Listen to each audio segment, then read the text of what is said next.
Wow, looks like we made it just as AEW was about to go live, but I'm going to take a few moments to get set up here so anybody that's filtering in can come in and have time. So I'm going to go ahead and mute the mic. This is a different start to what the fuck just happened. So this is, as you can see at the screen, the banner that's the ticker that's scrolling below is what the fuck just happened. Episode 19. So we are one episode away from taking a break. As I told everybody, my plan was to do 10 episodes a quarter and then take a 2-week break. Work in that off time, even though I have I have another podcast that I'm on twice a week. So you'll still see me throughout the week, just not on my channel, just on BF. So let's go ahead and I'm gonna mute here, and anybody that has anything to say, speak in the chat. I'm gonna go ahead and share the link to the podcast, and we'll get started from there. So just bear with me one moment.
All right, Bill, you there?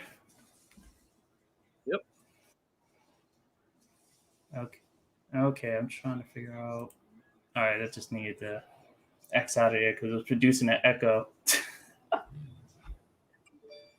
So this is let me see, unconventional start to this podcast because There's no delay, right? I don't think so. I don't think there is a delay. I already started. We're already live. So just making sure everything is good to go. I sent the link out to Twitter, so hopefully folks will start rolling in a little bit. So, but we are live on Twitch and on YouTube. So, all right. So let me go ahead and get started. So, welcome, folks. This is episode 19 of What the Fuck Just Happened. So, we are here. Actually, it's normally just myself, but I've invited Bills onto the show because we got some NBA talk centered around this debate with Candace Parker and Shaq exposing not really exposing each other, but kind of just shining a light of what One the side thought exposed process. the other. Oh yeah, one side exposed the other, but it's one of those things where it's like, look, I said what I said, and how I said it is how it is. And Candace Parker representing the NBA, and Shaq representing yesterday's or yesteryears or yesterdecades, whatever NBA. So I have my boy Bills with me. I told him earlier off stream I definitely needed him tonight because I would definitely be down in the rabbit hole talking about stats and numbers and whatnot, and then trying to figure out some weird translation for all these, and he can just translate it for it smoothly. So, Bills, introduce yourself, tell these folks who you are and where you come from. Yeah, I'm Bill's fourth, 1/3 of the First and Frame Rates podcast. I was on YouTube at one point. Now it's pointless, so I'm not on there anymore. um, and yeah, I pretty much stop by DJ's podcast every week, show some support, and try to stop by VS podcast as much as possible. Not podcast, but his streams. And yeah. Yeah, so as you see in the ticker below, just to give everybody some notification that we are 2 of the 3 panelists that are featured every Tuesday and Thursday on First and Frame Rates, which normally goes live around 7:45-ish, most likely 8 o'clock-ish Eastern Standard Time. So it's myself, Beal Sports, VF. We talk about sports and video games and anything else that that we tend to talk about. And you never know who's going to show up. OG could show up. Zay Mack could, reappear. I know he's been busy. Randomly resurfaced. So we are definitely open to discuss any and all topics in that realm. Normally on this show, what the fuck just happened? Let me just get rid of that ticker. We talk about everything else, but I think today was one of those days where I had topics lined up. I've seen people go at Washington football team, former Washington football team cheerleader, because that whole team got axed today. Apparently, the Washington football team axed their whole cheerleading squad, and now they're called it's like a dance squad, co-ed dance squad.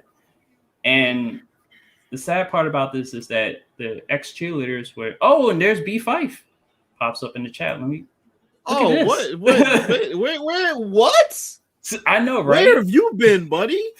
Man, talk about blast on the past. If he ever shows his face, that's his ass. So, yeah, I had to do something. The first time he showed up in all these years. And then, years. Whoa, the way this pandemic has been is put on a few years on people. True. And let me shout out to Mr. Hightower. I told him I was going to call him Mr. Hightower from now on. Hightower, that's a name from like Police Academy. So I always remember, one of the first comedic movies I've ever seen was Police Academy. It's hilarious. So we're it seems like we're doing fine here. Someone said or B5. So yeah. Subliminary. What's going on, Subliminary? My brothers. Smitty shows up. Here Smitty. We are. Man, y'all just Y'all just coming out of the woodworks tonight. Y'all heard me talking some basketball. Right. Any other time I put up something else, y'all not showing up first in line. Now everybody want to be first. Maybe come in like 8:30. I know, right? I'm like, where? Matter of fact, half you cats, where you cats at? Well, I know Mr. Hightower, he would probably be there if we were still on YouTube for First and Frame Rates, but that's not the case. Because Fife is on YouTube, so right. So, all right. So let me take care of some admin, but yeah, the folks is just going at. Okay, let me. Can you flip this view to horizontal? This shit's bothering me. I don't know why. Wait a minute. Are you on? Okay, there. Are we good? Yeah. All right, cool. Yeah. I'm about to say. I was just looking. I'm like, why does this shit look so weird? Yeah, because they have the one view where it's just like, it's all in your face. Oh boy, I'm not about to say the portrait word because you and that Apple phone. Don't do that. Yeah, we're not. So they were just going back and forth. One cheerleader I follow in particular because really, I had an old schoolmate that used to be a Washington Redskins, Washington football team cheerleader, was the captain of that cheerleading squad. She was also doing cheerleading while we were in high school. So that shows her and my age because she was a year younger than me and I'm 40. Figure it out. But she looks good for somebody about to turn 40 this year. But anyway, this chick was irate. And understandably so, because the team didn't even tell them. They just cut them loose without any word, any warning. I don't know if anybody got any word, even up to the director of that squad. Cut, gone, no longer a part of the organization. And now in comes this co-ed. Now there's going to be men dancing along with the women dancing. So, yeah, there was a lot of back and forth, a lot of people being exposed because they thought they knew shit about the cheerleading squad and didn't know shit. One person was quoted as even saying, "Oh, cheerleaders that are not under contract complain about being fired," and that person had to be corrected, because their contract was set to expire in April, and oh look, it's March. So yeah, and that's kind of typical of most player contracts. But anyway, but that was something I was seeing on timeline that was funny. Also, another thing that popped up was I shared this in the Twitter DMs. This is foolish. Sony has filed a patent for to have the ability to use inanimate objects other than the standard controllers as controllers, like a banana. So imagine playing Ape Escape with an actual banana. Obviously, it's all in concept, and I had to look at it just to make sure it wasn't a joke. It wasn't, because I'm like, it's past March 1st. I know April Fool's Day is on April 1st, but sometimes fools come early. But yeah, fools come every day. Oh yeah, they showed up in that spat with that cheerleader. They show up. Cuomo, he's up in New York acting a fool. That guy. I try to tell people, and to Chris Cuomo, you hypocritical piece of shit. How in the world are you not gonna cover your brother now, after y'all were just jerking each other off this past pandemic? Jesus Christ. Anyway. All right, so what you guys are really here for is not me to rant and rave about all that other stuff. I wanted to get that out the way because I wanted to get that out the way. What we're really here for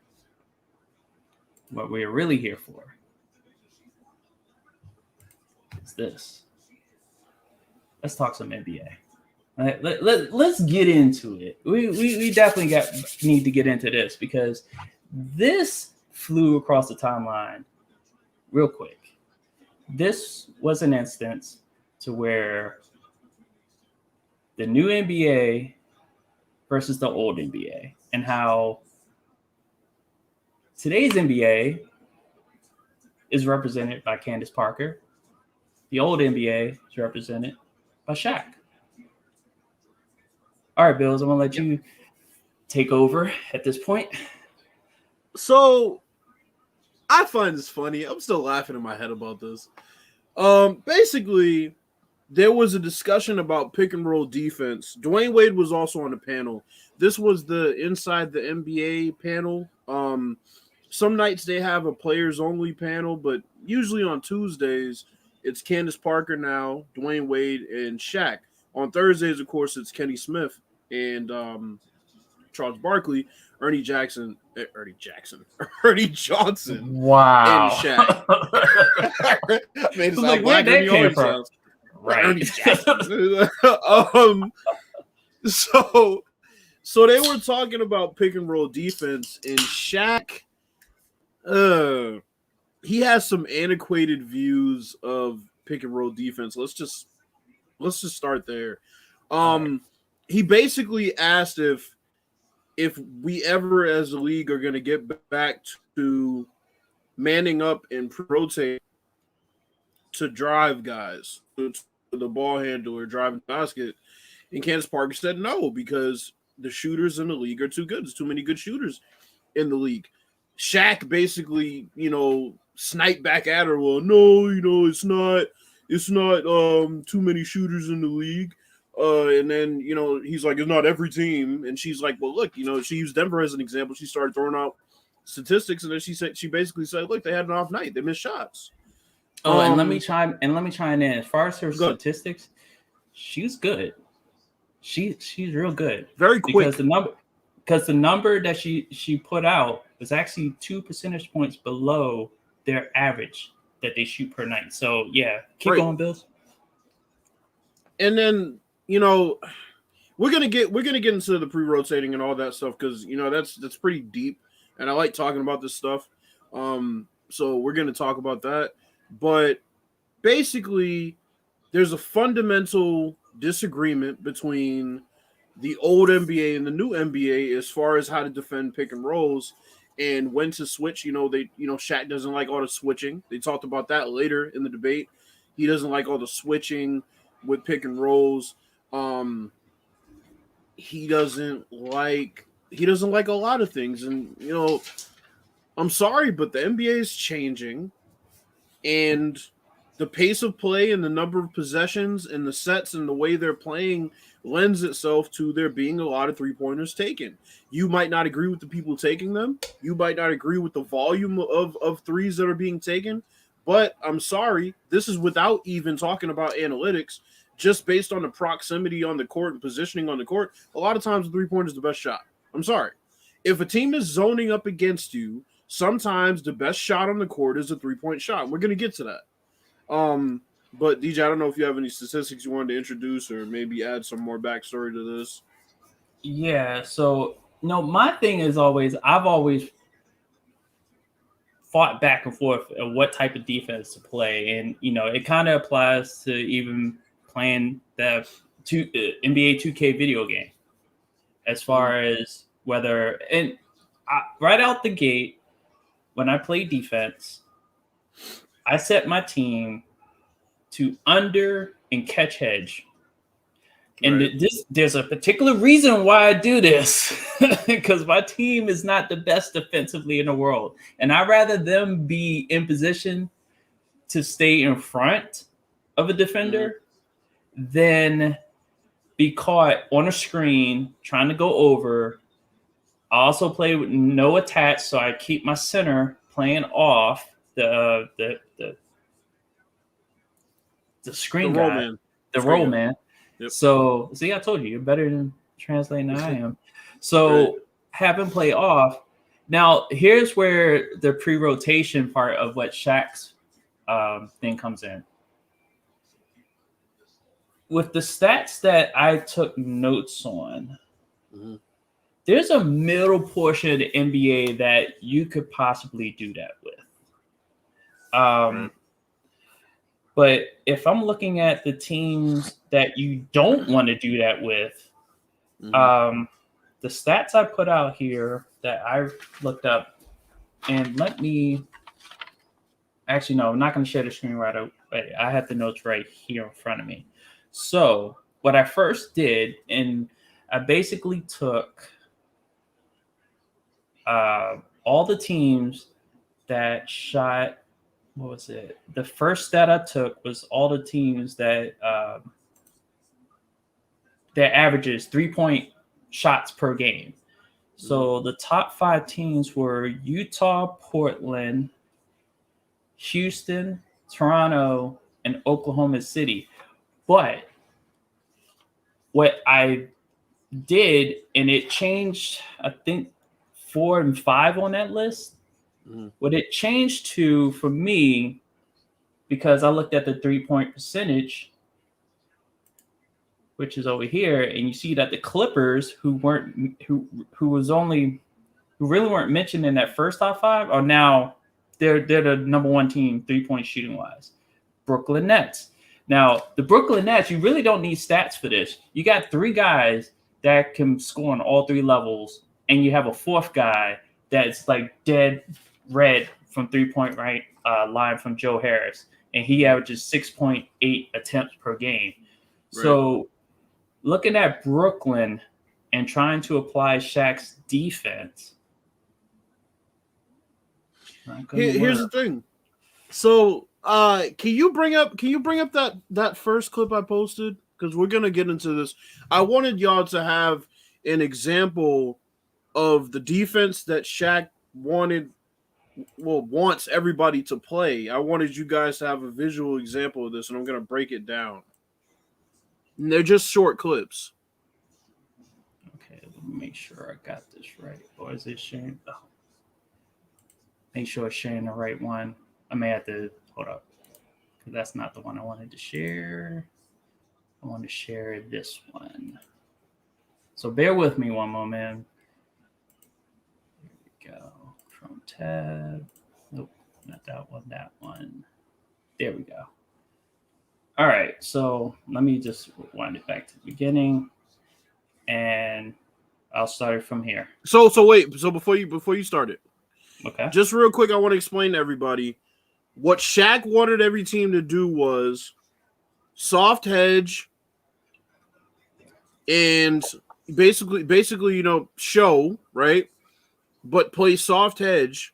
He wants everybody to play tight on the ball handlers, and he wants everybody off ball, that means in the corners, to pre-rotate to the drivers. So now watch this first example here.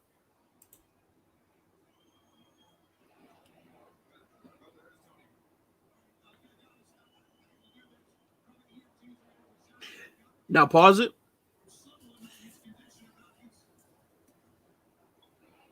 Now here, as you can see, this is a different type of pick and roll because they're running a pick and roll with Murray instead of running it with, vice versa with Murray as the ball handler. Mm-hmm. What this creates is a very difficult situation for Trae Young because if Murray's setting that screen, he could have rolled either way. But because of the fact that they stopped this play right here, and Trae Young is basically backing up to that dotted line between the free throw line and the basket, there's no way he can cover that ground. But at the same time, he has to because Jokic has the foot speed to beat Capella off the dribble. So if you're Shaq, right, this is what Shaq wanted. Shaq wanted you to back off, play a soft edge. As you can see, they're pre-rotating, right? So if you look to the far end, you see Porter in the corner. You see Harris on the wing. Herder's playing off, and Hunter's playing off. Collins has his eyes on the pick and roll here, and he's sort of playing off. So now play it. Trae Young can't cover that ground. Now he misses the shot, but that's the type of shot you're going to get damn near every time. So what Candace Parker is saying is simple. You can't play that brand of defense against teams these days because teams shoot too well.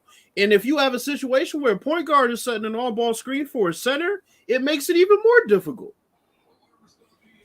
So I got example 2 ready just in case. Yeah, we could example 2 because this is even more. This is more conventional. This pick and roll here. All right, so go ahead and share it.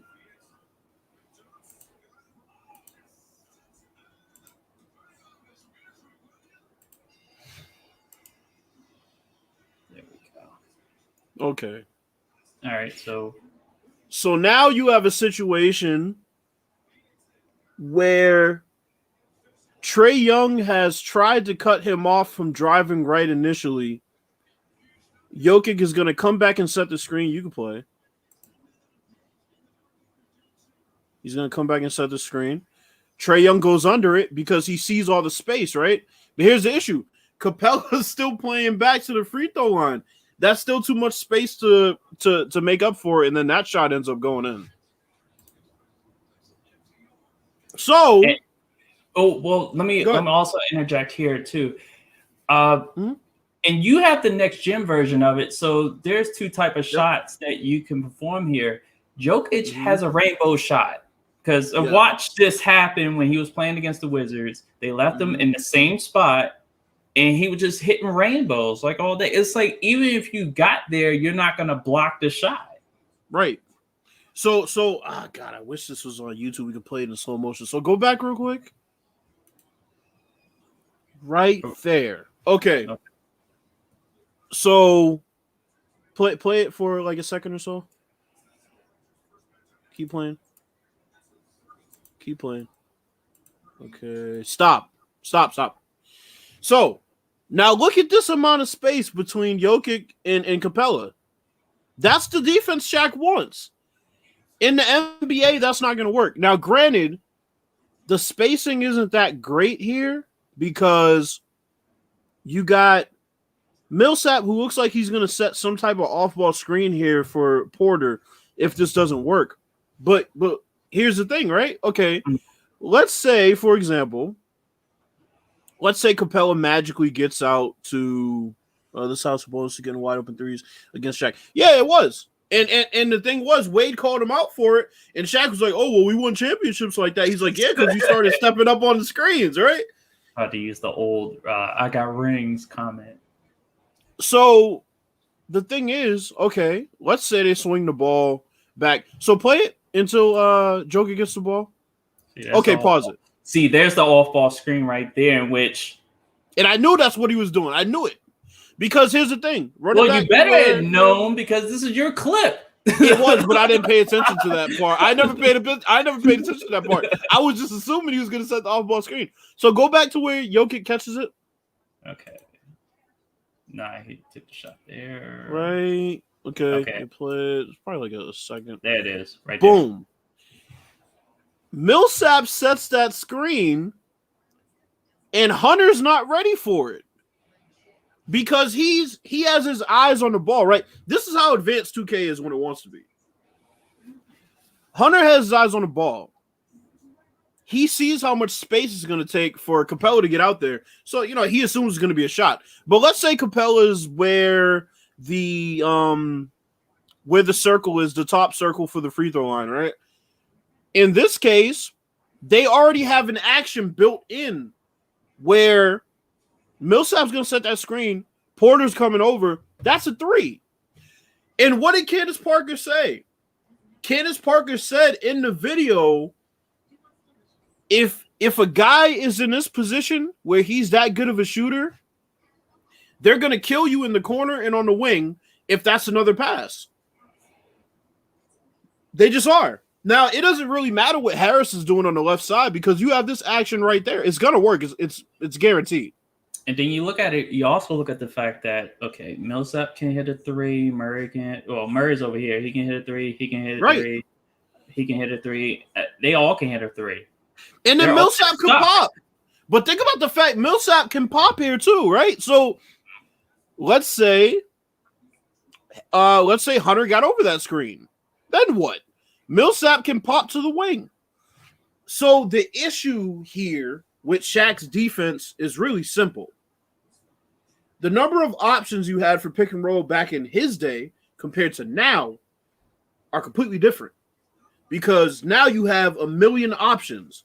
You have Millsap that can set the screen for Jokic, right? And Porter's ready to shoot this. You see that? Look at him. He's in position. If Jokic didn't shoot that was a warm-up jump shot. So I say that to say you can't play man up, pre-rotate anymore. It's not that simple. It's just not. He's talking about back when, bigs were clogging the paint and a guy drives to the basket and, you didn't have the LeBrons and the Chris Pauls that could get cut off driving left and they're driving toward the left box. They can do a cross-court pass to that back corner. And guess what's happening? That guy on the wing is filling down and setting a back screen for that shooter. And LeBron or whoever is hitting him right in the pocket every single time. That's advanced basketball. So you can't play basketball like that anymore. You can't play this simple man up, pre-rotate. If the guy drives, we're going to leave this shooter, but we're going to be in position where we can get out. No, you can't, because now you're talking about 4 guys on the perimeter now. It's not like it used to be. Now, the thing is, it's pretty much, it's you choose which teams you want to do that against. I feel like you can play the way Shaq suggested, but there's certain teams that you want to, it's like you want to roll the dice on. Like, I looked at the teams that their percentages, the bottom 5 teams where their 3-point their points total, the percentage of points come from 3-pointers. Your bottom 5 are Cleveland, Philly, the Lakers, Memphis, and Washington. And I've seen games with Washington where people have pre-rotated and just played man and been able to handle themselves just fine, because then these teams, like I said, Washington, they don't appear in the top 5, nor do they do they appear in the top 10 of, I think, 3-point attempts, 3-pointers made, percentage of 3-pointers attempted? None of that. Because the team that the common theme I'm seeing is that, because I was seeing the Jazz consistently in 3-point attempts, 3-point percentage, and 3-pointers made. They were either number 1 or number 3 at the least. And they have those play designs where you're driving and without even paying attention to the backside, somebody's setting a back screen on the guy that will be able to cut him off. And then they just throw it's drive and kick with them. And Utah used to play drive and kick game even back with Stockton and Malone. So it's just interesting, man. So this is where the numbers I'm getting are driving this. I'm on NBA.com, as you can see, and right. Let's see. Let me make sure. See, I wish I had this on full screen but I want to go to scoring for the percentage stats that I'm looking at now. Hopefully you guys can see. You guys can see most of it. Mm-hmm. So here we go. 3-point the percentages right here. So as you can see, as far as the percentage of field goal attempts, Utah, Portland, drive and kick. And it's funny that Miami's in there too. But then you also look at the other side. This is where they said, about mid-range, because the mid-range teams, which doesn't go below, obviously the bottom team for that is the Houston Rockets. 3.2% of their shots are mid-range shots. And what does that show? But what does that show, though? That shows pretty much what I've been saying, or what I said at the outset, which is that sometimes the 3-point shot is literally the best shot to take in those situations. As you can see, based on the sets, 15% is the highest for that mid-range area. And then when you look at a team like the Houston Rockets, and then again, just to go with that stat, 3-point attempts, with Utah being the top, they're at the bottom of that mid-range. So you're not going to you're not going to load up to stop anybody from driving if they're only taking 3. And even though there's this stat right here, this is the indicator right here, is the mid-range. That's the one you want to look at. Starting. And that was the old NBA. Old NBA, you would see percentages that were like this. And also in the old NBA, like, if you go back to the 80s, when they were setting those screens for Bird, he'd come off a floppy very rarely. That wasn't really a thing. They were setting those screens on the box for him to come from the post to mid-range area, right? Now you're setting those screens baseline, or you're setting those screens a little bit further up and running those guys through the gauntlet all the way around, and they curve a little bit further out. Then they can bear to the corner. They can curl all the way around, and they're really great at reading that. But the 3-point shot these days is utilized a lot better in secondary fast break. Then you have a lot of teams that have the guy that they just allow to take, what some people call bad shots, like Stephen Curry. At times, Zach LaVine. There's times when Beal will come up in transition and take a 3. Damian Lillard.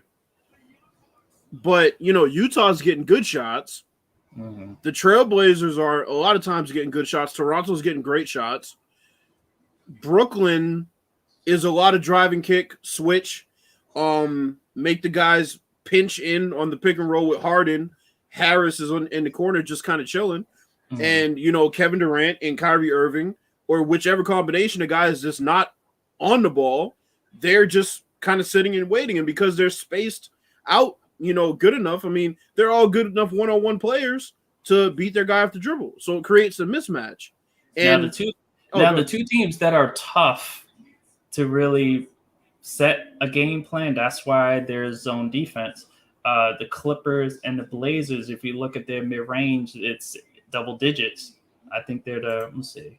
There are plenty of teams that are in double digits, but then you had San Antonio's 15, but their percentage points that are 3-pointers is at 30%. So, and a lot of that 10% is Melo on the block, Damian Lillard coming off pick and rolls. But nowadays, the best pick and roll defense, honestly, depending on who the ball handler is either a catch edge, or a lot of times you just got to double the guy and rotate.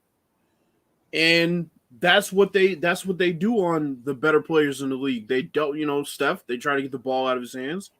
But that soft head shit, that ain't gonna work no more. Not against 90% of the teams in the league. Even the back to the basket guys that you see in the league now, Vucevic can take threes. Embiid can take threes. Karl Anthony Towns can take threes. All those back to the basket guys can also hit that 3-point shot at a pretty decent clip.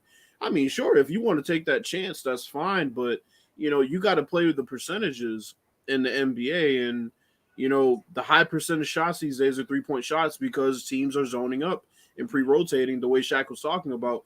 But they're also at the same time employing a lot of different defenses on pick and roll that are a lot tighter and create these open shots.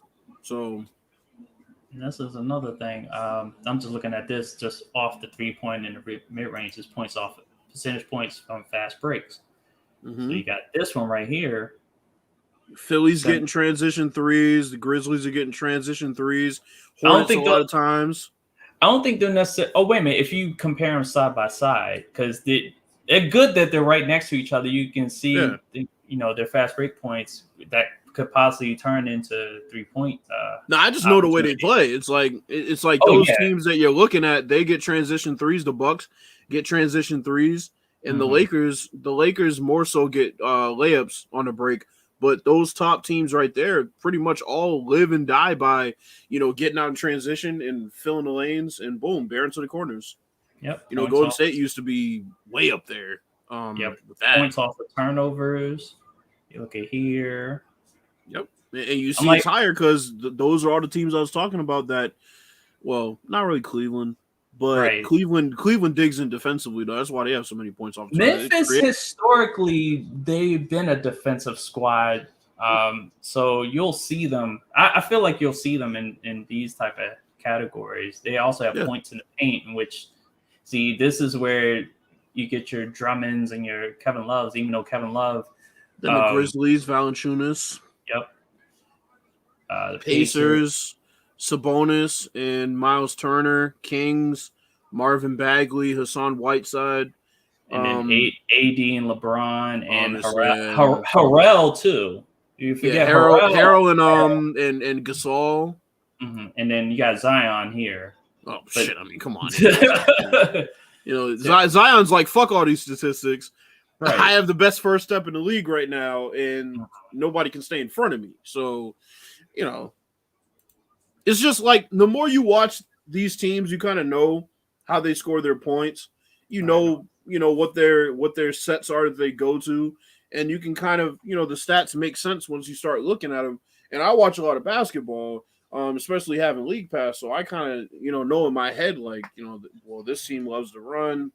This team runs a lot of pick and roll with, their bigs, and actually it's funny because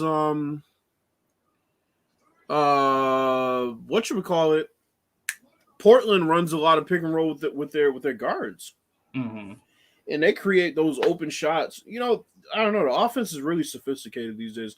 People can look at it and think that teams are just taking threes. It's not the case. Like, there are a lot of good shots being taken. Yeah, those are premeditated shots. Those aren't shots because people want to take them right then and there. I'm like, if it's a situation where you'll see stuff where the play breaks down and you can tell that now people are shooting where they weren't planning to shoot. I seen that indication. I seen one case happen with and I watch a lot of Wizards basketball. So get a case where Robin Lopez, he has the ball in the post. He's trying to execute a handoff, but it gets cut off each and every time. So he has to hold on to the ball. And you could tell for a moment, it's just like he's panicking, like, okay, all right, what I gotta do? Okay, I can dribble a little bit. Let me dribble down to the post a little bit. So he dribbles down to the post. And then he pops back up to try to reignite the handoff. I think it winds up happening, and NATO winds up getting the ball for a layup at the end on that handoff that normally doesn't happen. It kind of only happens in I guess a blind pig situation if you're running a triangle, whoever's still running the triangle. So everybody runs a variation of it. Oh yeah, they very much. I'm like Denver with Jokic. I've always said that if they were running a triangle, like the hardcore triangle, right, they wouldn't be able to stop that team, because the weakness with the Bulls back in the 90s was always at center, right? Except when it came to passing the ball. I mean, and that's the thing. It's like when you look at the dribble handoffs, also they kind of serve as a pick and pop in and of itself. Mm-hmm. Because a lot of times you have a situation where Bill Cartwright, you have a situation where you're doing a dribble handoff to a guy, but then it's like you don't know whether to blitz over that dribble handoff, go under, but even then it creates spacing that just gets the ball back to the big, right? And then they could run another dribble handoff. That's just how the offense flows these days. It's much different than back in the day where only a couple of guys were doing this, like Mark Price. You know what I'm saying? Now every possession you can see 2 and 3 picks on the same, to different sides, but literally in the same spot. You could run it to the left and boom, you cut them off. You throw it back to the big. You take a dribble handoff, boom, you cut them off. Then you run a pick and roll back left. You know what I'm saying? It's like it's a 2-man game that it works. It's kind of like it's so interesting because when you watch these teams, you realize that the teams that get 10 easy points on backdoor cuts, fast break, open threes, that's the team in the playoffs that is going to win.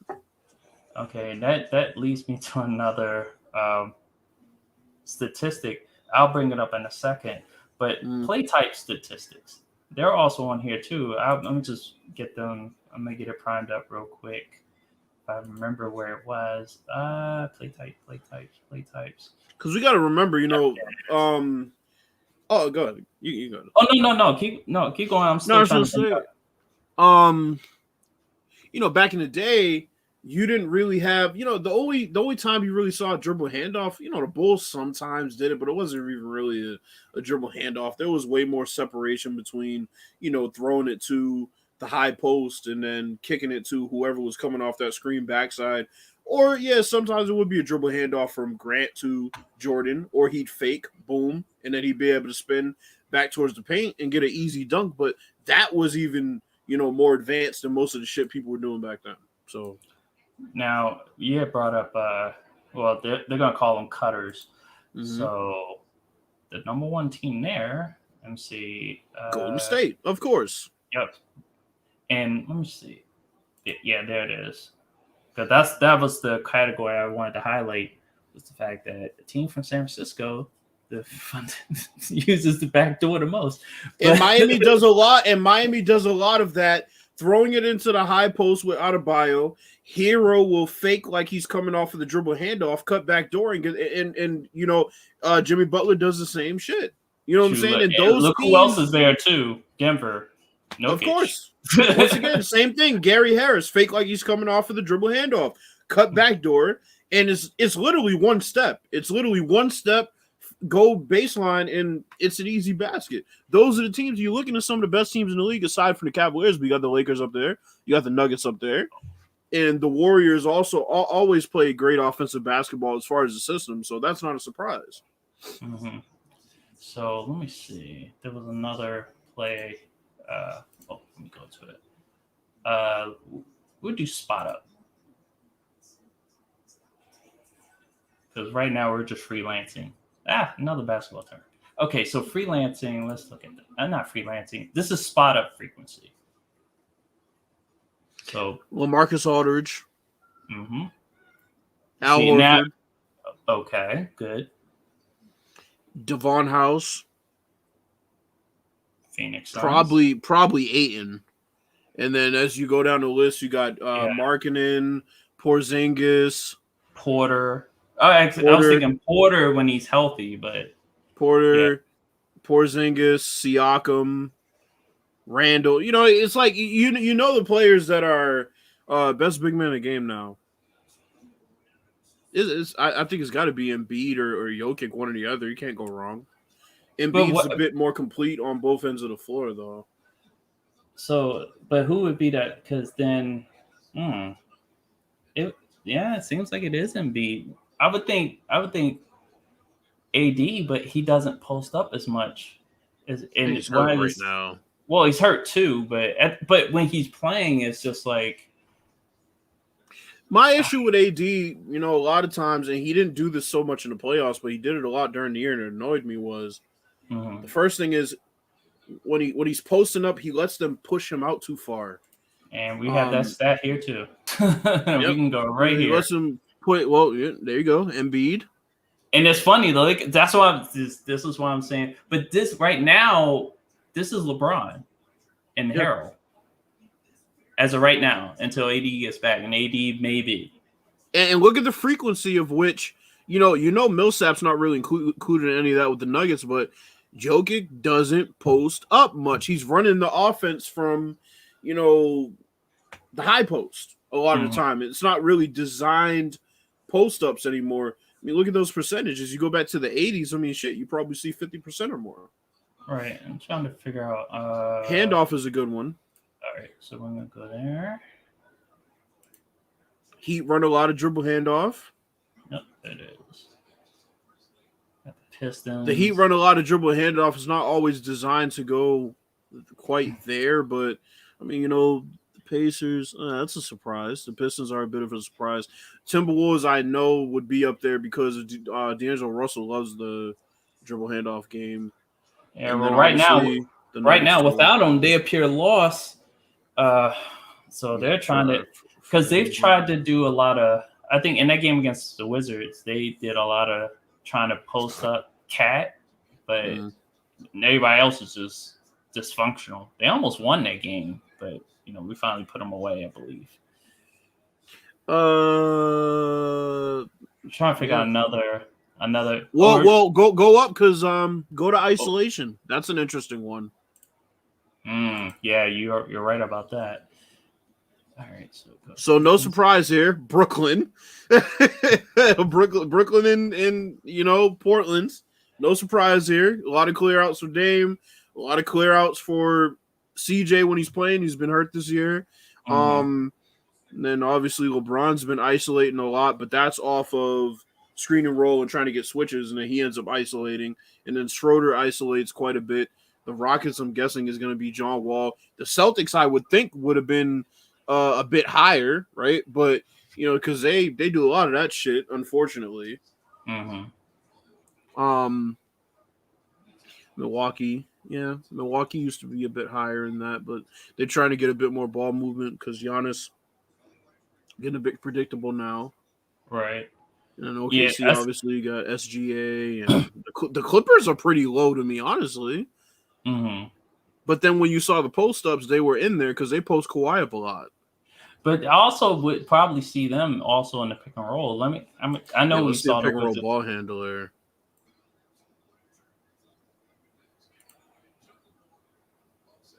Look at those percentages.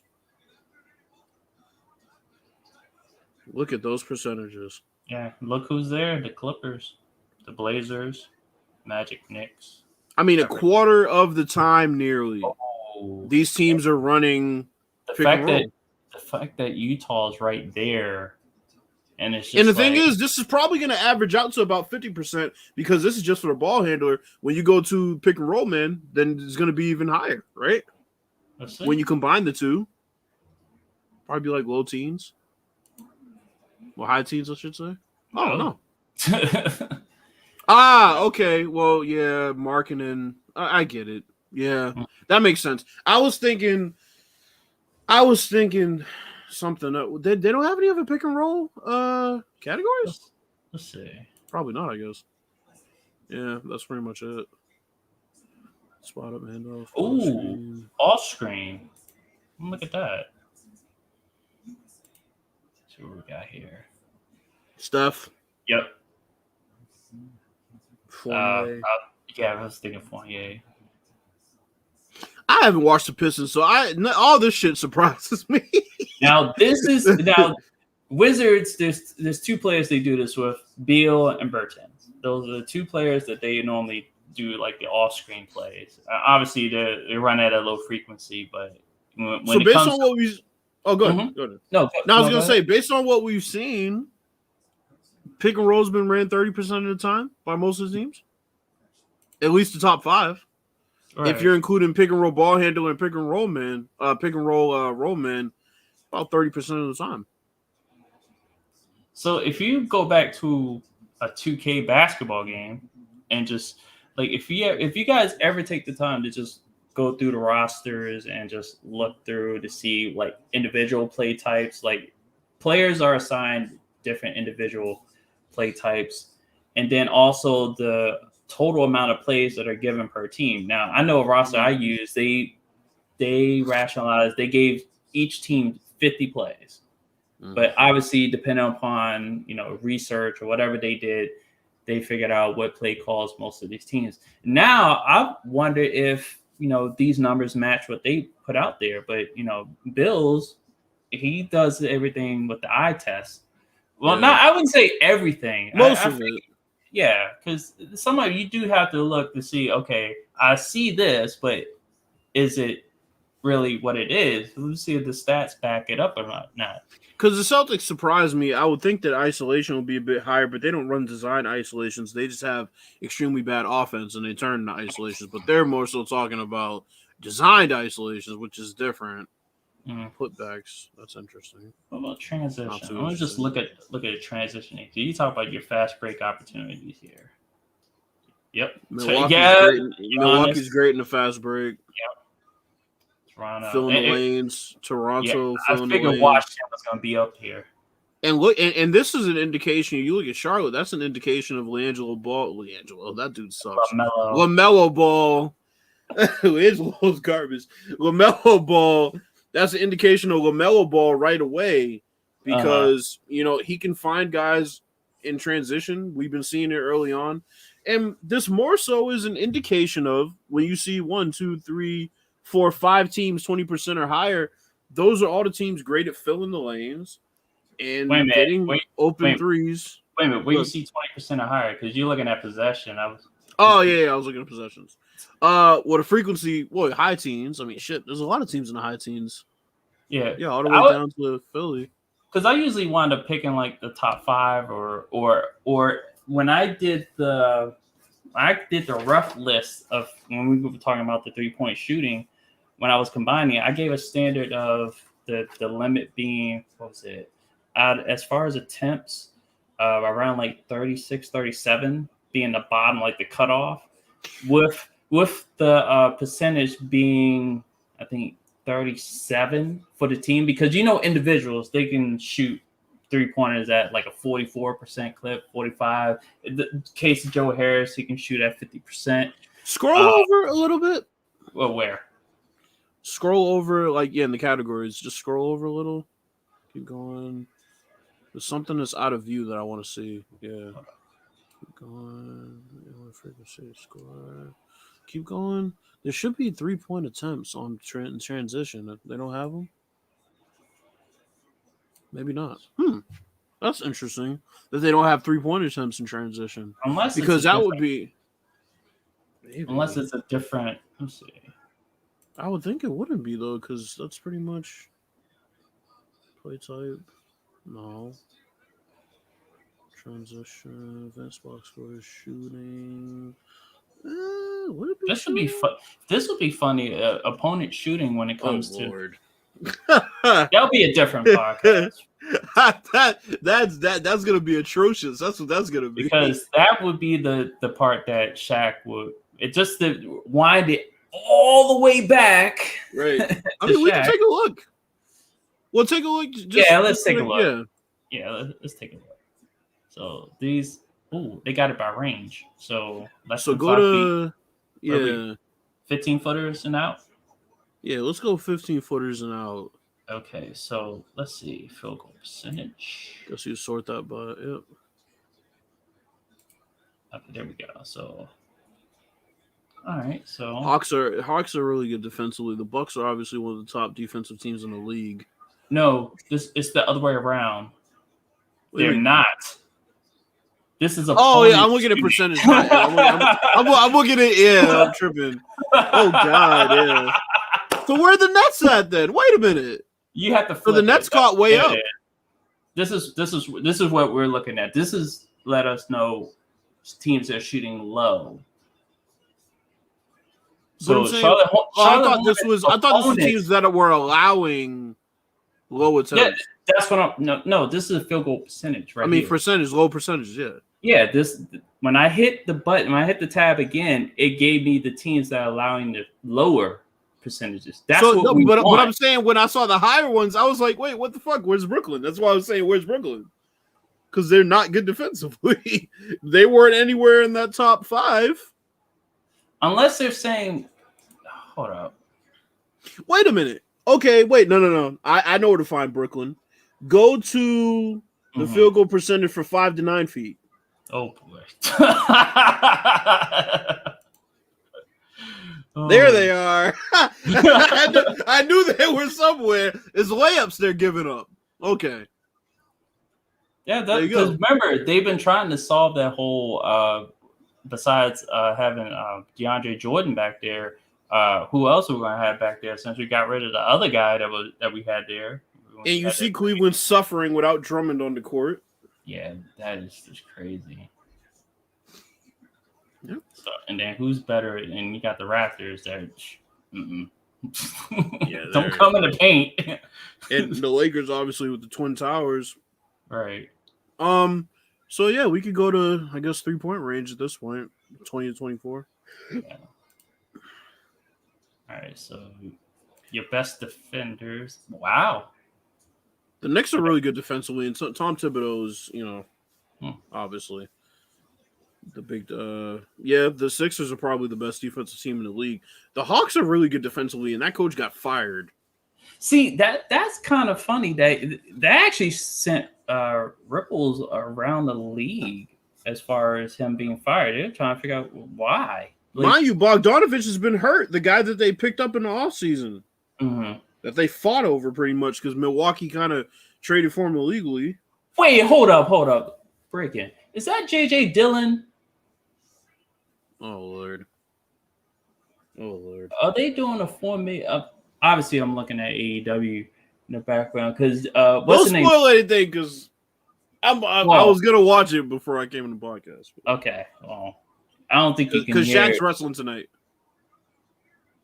Oh, boy. Okay, I'm not saying no more. And Sully's wrestling tonight. Yeah. The match just... You're just going to have to watch it. Oh, boy. Yeah. But yeah, Brooklyn, as you can see, is nowhere near the top here. Oh, also, just to let you guys in the chat know, you guys can chime in just like you guys have been. I know no one's hadn't said anything in a while, but just like on First and Frame Rates, Q&A. also allow Q&A. So I know preliminary, he already asked Big Man, we answered that. Anybody else got any questions, please feel free to ask. Not gonna bite your head off. It's not that type of show. So yeah, I need to stay off Twitter. That's why the spoilers are. Oh God. So yeah. As far as the overall discussion about.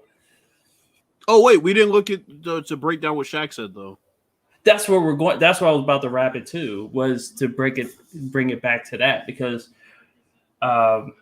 And you can go ahead because I basically just caught what Candace said. I didn't hear everything Shaq had to say. Shaq just said the same shit twice. He just basically said, "What happened to pre-rotating?" That's what he said. He just asked, "What happened to pre-rotating?" and blah blah. I'll definitely check him out preliminary. But Yeah, he just basically asked what happened to manning up and pre-rotating, and she explained it, and then he asked again, okay, but what happened to pre-rotating? And he's basically saying not every team shoots that well, but go down. We can go now and kind of look at these percentages. Go to the ones that are allowing the highest. Okay, So as flip far as it, 20 to 24 feet. Field goal percentage. No, 20 to, yeah. Mm-hmm. Look at those stats. Look at that. I mean, that's how many teams shooting 40%? Look at this. oh, it stops right here. Look at this shit. And you would In 30, if 35 is average, keep going down. Look at this. So, Shaq, you have no point. You don't have a point. And that's what we started out saying, and that's what we're gonna finish saying. Shaq, you don't have a point here. See, let me plug in my charger real quick. Gotcha.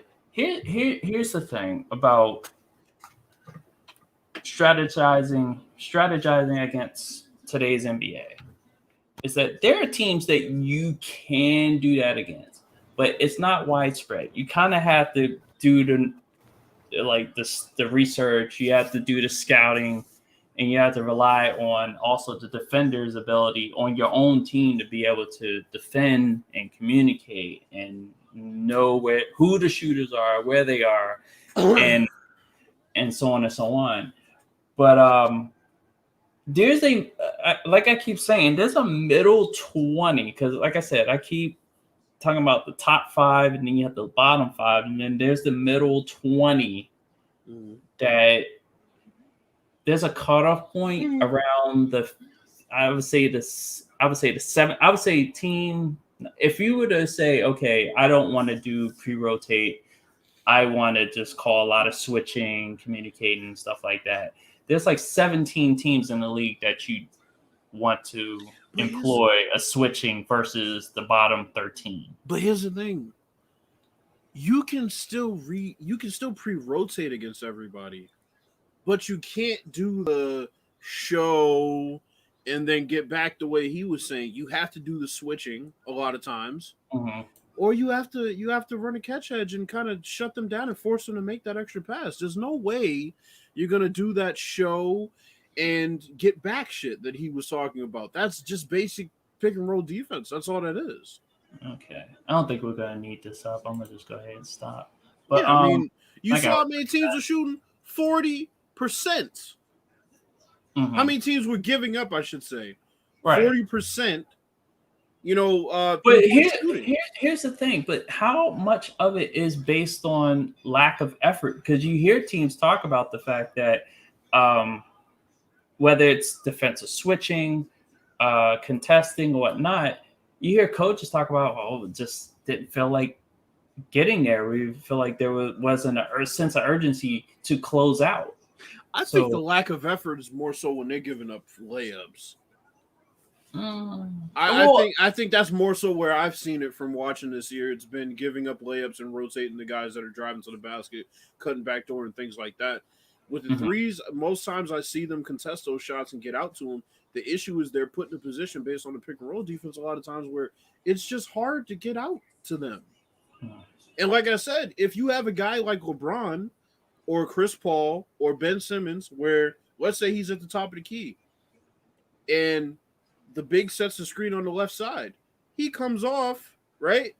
Now, mind you, you're trying to force him baseline to your pre-rotating defense, right? Mm-hmm. But LeBron can hit that pass in the corner perfectly every time across the court. They call it the cross-court skip pass. Now, hold on. Because players in the past used to prey upon those type of passes. That's what I'm saying.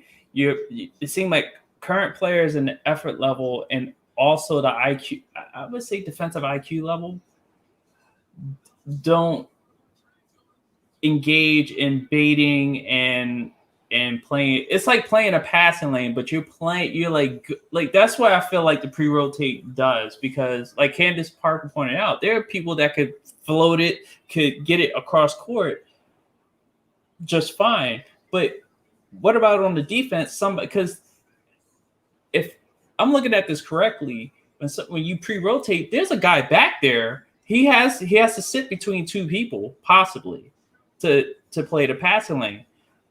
But I would think that guy has he has a tough role to play because he has to read the passer's eyes, but he also has to keep track of whether somebody's going to cut back door, which that could happen depending upon where he stands. So a lot of times you see a lot of guys just hang back with the guy in the corner, even on a pre-rotate. They kind of mush in a little bit to crowd the lane, but they don't stick with the shooter. But then they give up the shooter that's on the wing. But if that's they what come up, happens.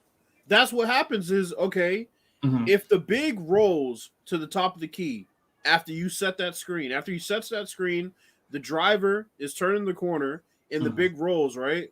Right. That means either left corner has to step down or right corner has to step down. That's how that skip pass gets through. Because they watch so much film, they know which guy is coming. They know which guy is rotating. That ball's whizzing past his ear. He has to just get there and contest at that point. That's how the pass gets completed. But what I'm saying is, on the defensive side of the ball, I'm sure guys. Well, this is where the effort level comes in because I think Scott Brooks brought this up about he needed guys to not play 2K as much, but be more in the film room. And I believe he was referring to the defensive side of things because I feel like as much as the offense is studying the defense and understanding where they can break down the defense should be able to anticipate this and be able to take advantage of opportunities where the offense could be caught lacking, like on a cross court pass or like baiting, like coming up with a defense that baits people into a situation where they could pick it off, crowd the ball handler, force a double team trap, and force a turnover in some form, a turnover of some type or a stall of that offense to where it would disrupt their timing. But the only teams that can do that are teams with great on-ball defenders on that screen that can make it hard for that guy to turn the corner. Because remember, a lot of the times that pick and roll ball handler is turning the corner alone, essentially, with that guy now on his hip. That big has to step up. That pre-rotator has to step up. And that's how that pass is open. So it's either give up an open layup or give up an open three.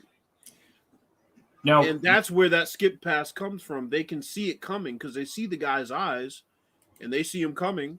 And if they have their head up, they know that skip pass is open. What ends up, but the best way, the teams that are best defending it are guys with length, like really lanky guys on ball, like Drew Holiday kind of has long arms, and he can force you where he gets over that screen and he's tied to you. So now it makes it harder for that pass, and it makes it easier for the center to get back in position to defend the play. But when you have guys get out of position as a result of the ball handler just being good at setting up the screen, he'll get you stuck, he'll get you on your hip, and then he either has the center behind him, the cross-court pass, or left corner stepping down, dish it to the left corner. That's why a lot of times the shooter nearest to the ball handler, that defender doesn't come off. Because that's the easiest pass. He slides down, boom. And that's in 2K what they give you now. They give you corner, boom, you drive, he steps down, you kick it out instead of giving up the layup. That's after the patch. Before it was a mess. Yeah, let's not get started about that. Because I know when it comes to 2K, I do play a lot of off-ball defense. And and when we have these talks, we have these discussions about how to play defense, I'm like, if Scott OG was here, he would definitely be chiming in on the defensive side, understanding the offensive side of things as well. I wish he was. But for me, it really digs at me that the defense can't figure it out. Like, there's got to be a way besides and play it to where you don't have to just submit to just playing zone defense. But you have to have great on-ball defenders, and unfortunately, these players are too skilled these days to single up on guys and play that way. It takes a team effort now to keep these guys from getting high. I mean, and even then, you got the Kevin Durant, so you just got to pick your poison. You just have to.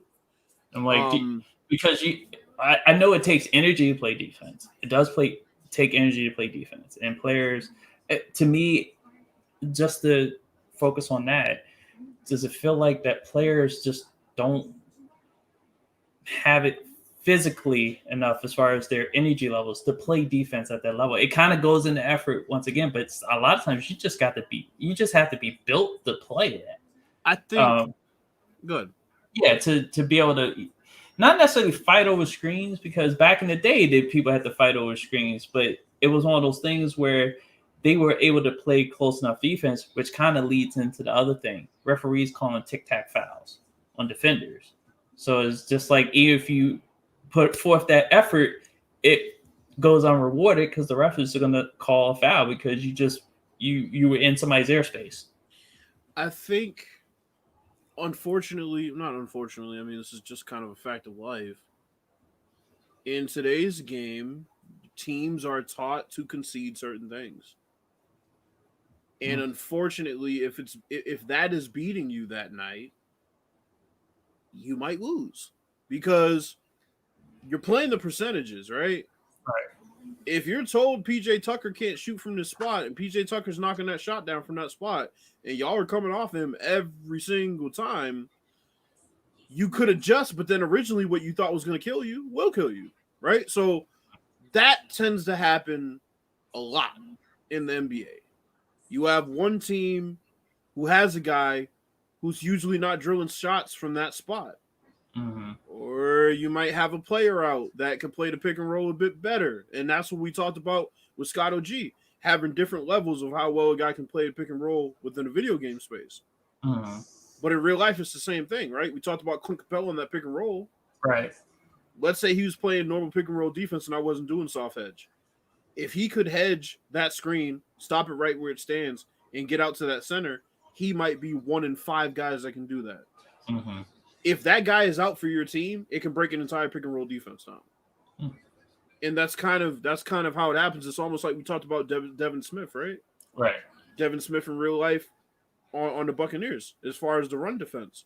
If you have a guy like him that can run sideline to sideline, it covers a lot of holes. Once that guy's out, it creates a lot of issues defensively.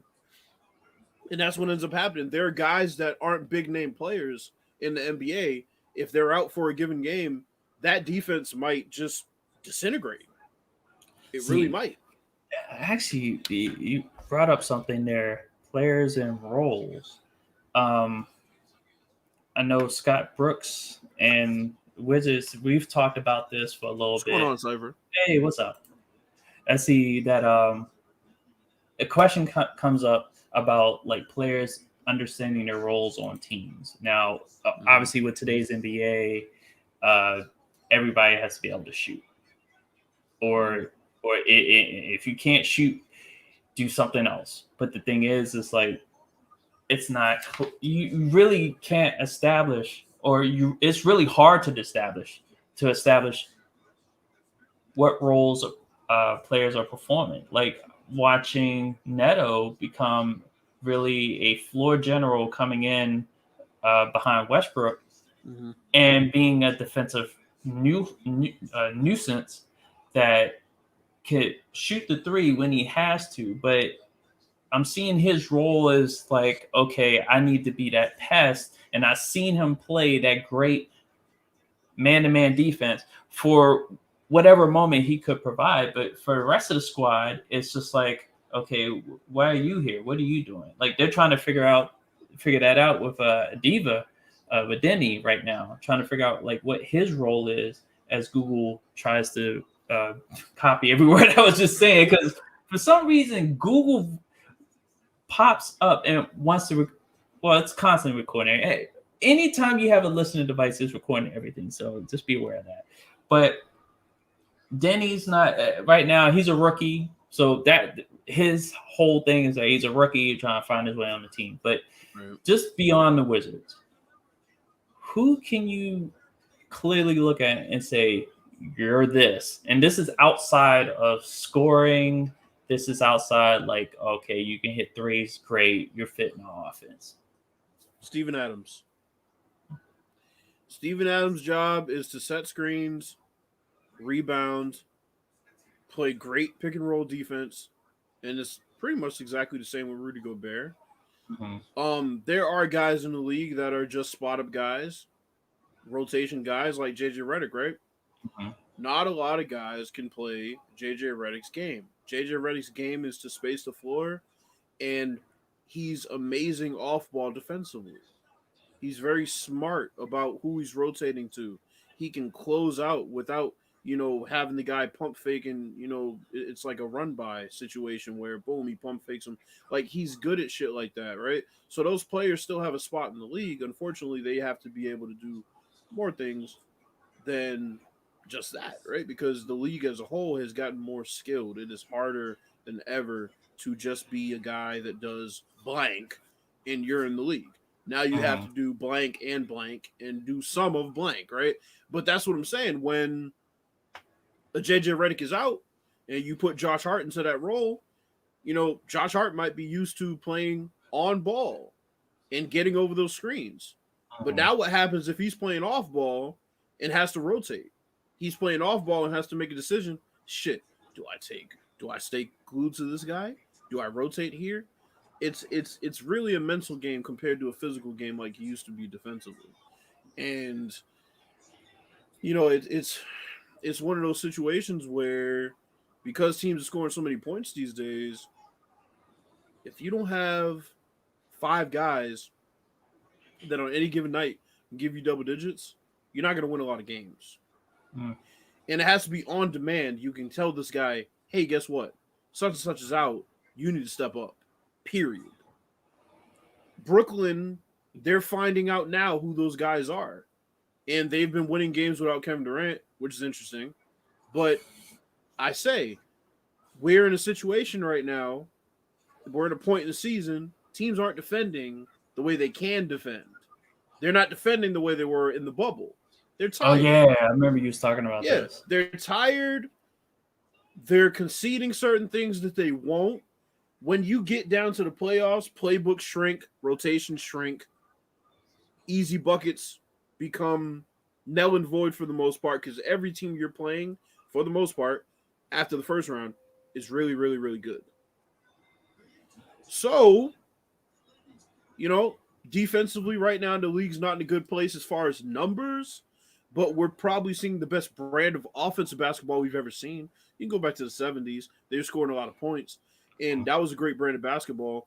And that was back when they had all the defensive rules where you can hand check and all those sorts of things. And teams are still scoring 110 points, pretty much every single team. And it's funny because the guy's name was Huey Brooks, that the video I was trying to refer to. I couldn't remember his name. Right. But every team.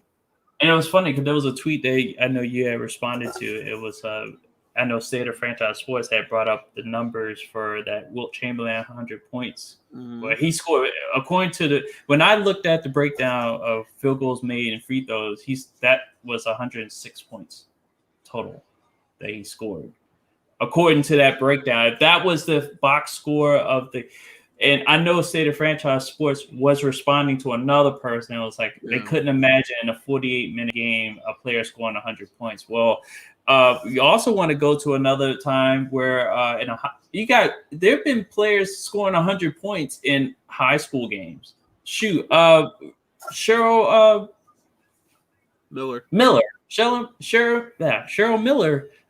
scored 100 plus points in a game.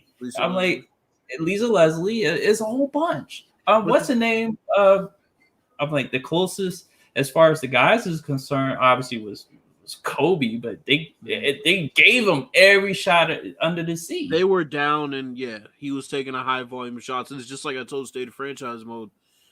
Players could do it, but they're going to be playing a very toxic version of basketball that is not going to be winning basketball. They're playing against one of the worst teams in the league. He was cooking everybody, and he got hot, but they were losing at one point.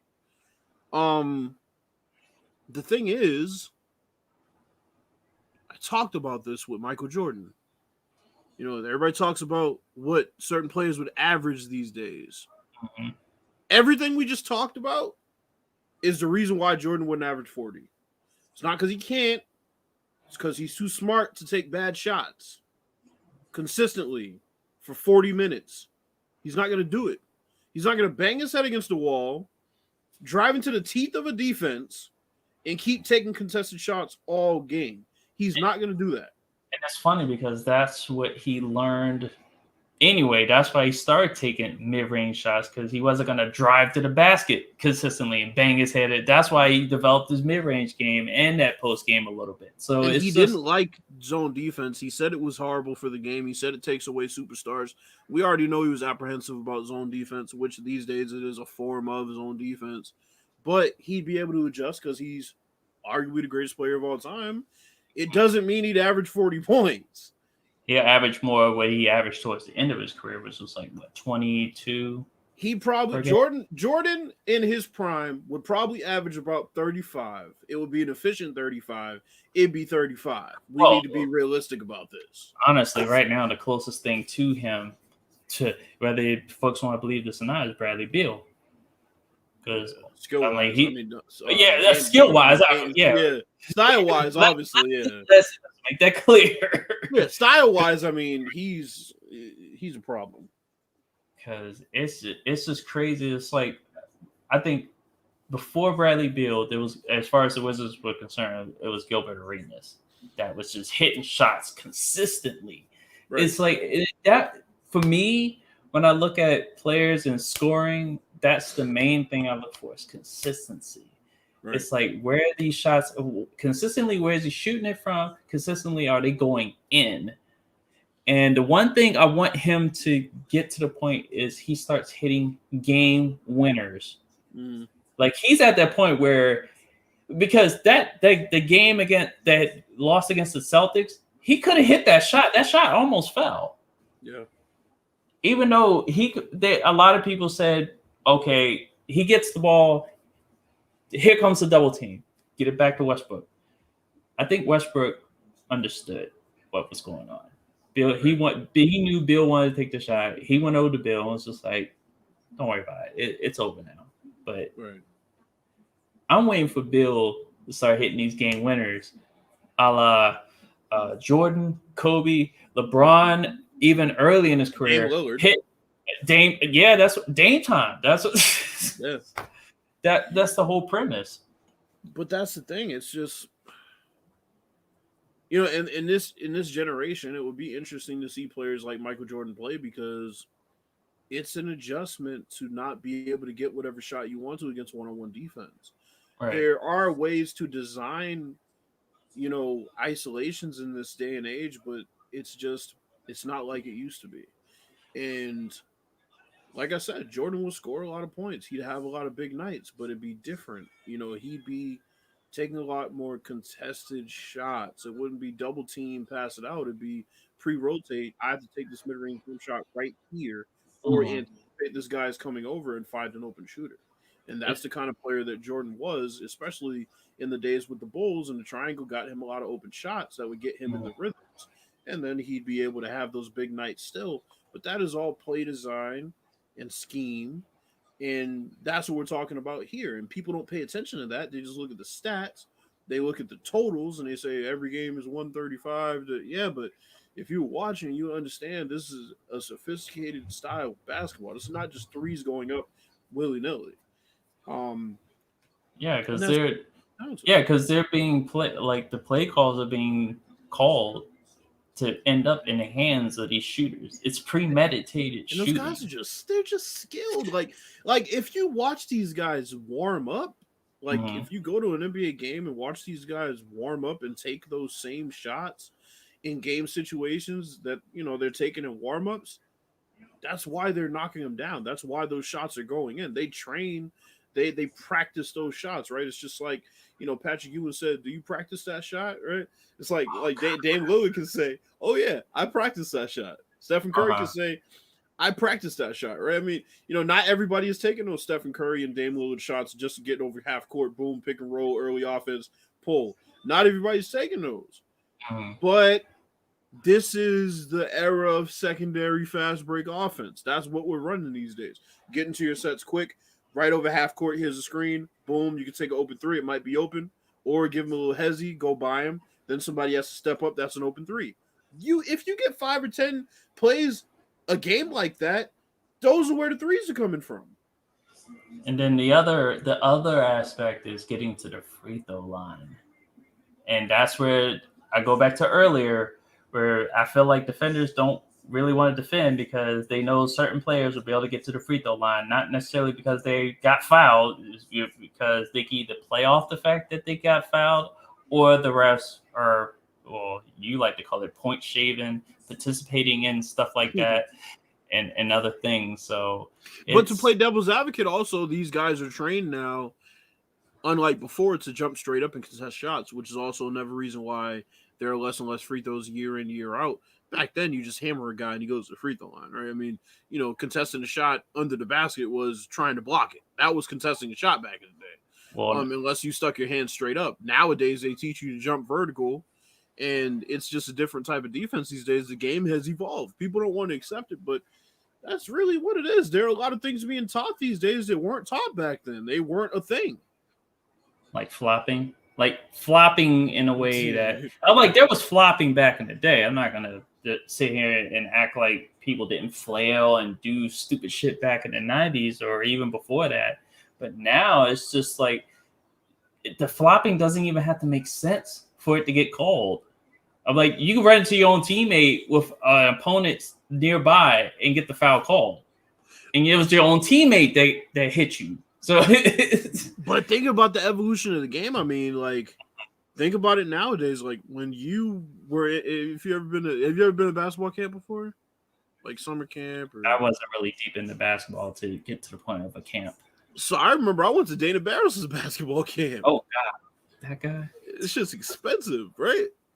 And I was about 8, 9. We didn't have any drills, hedging screens. That wasn't a thing. Pick and roll wasn't. You know what I'm saying? The game is completely different now. Now they'll probably have drills, hedging screens. They'll have closeout drills. They'll have finishing through contact drills. All this shit is new. So these kids from the time they're 8, 9 are playing almost like professionals as far as their schedule, right? They're personal trainers. It's a different era. Kids are better, younger. They're better at a younger age. They play more basketball than ever because there are more leagues. So as a result, they develop into organized basketball quicker, and they play way more AAU, like you said. And on top of that, these kids, before they get to the age of 17 and they've kind of gotten to the height that they're, they kind of get to the height where they're kind of going to be for the rest of their life, they have point guard skills. Like Kevin Durant with the late growth spurt. That's why he's 7 feet tall, dribbling the ball like he's 6'1", right? You find a lot more of these guys. As a result, the game is different. And I like where it's gone because it's a great display of skill. You see some of these guys, I mean, it's crazy to watch them offensively play basketball. And you can talk about the tic-tac calls, and I agree. But fuck, I mean, if you look at some of these dribbling exhibitions that these dudes put on, the angles they throw the ball off the glass, I mean, just watch Kyrie Irving. It's crazy. There are very few people that have ever had that combination of dribbling, finishing through contact, finishing around defenders, mid-range jump shot, 3-point shot off the dribble and catch and shoot. Now you got like 3 or 4 of those guys in the league. Back in the day, you didn't have any of them. None of them could do that. Not that combination I just named.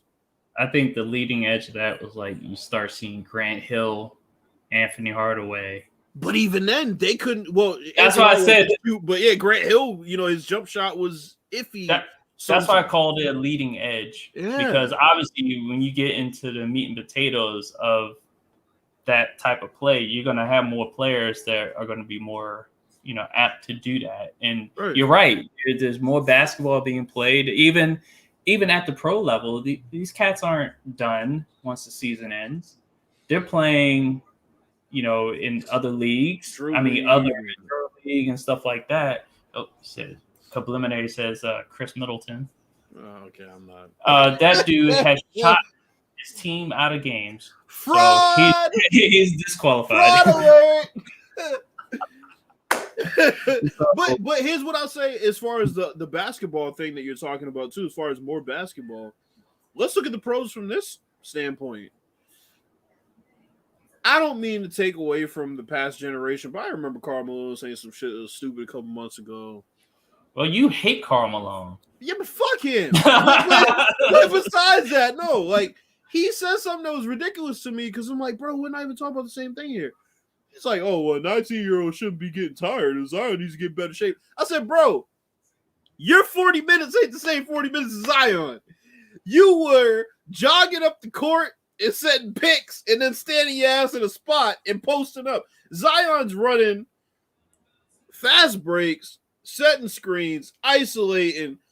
The amount of motion that guys are playing with these days, the pace is completely different than back then. So his 40 minutes and Zion's 40 minutes ain't the same.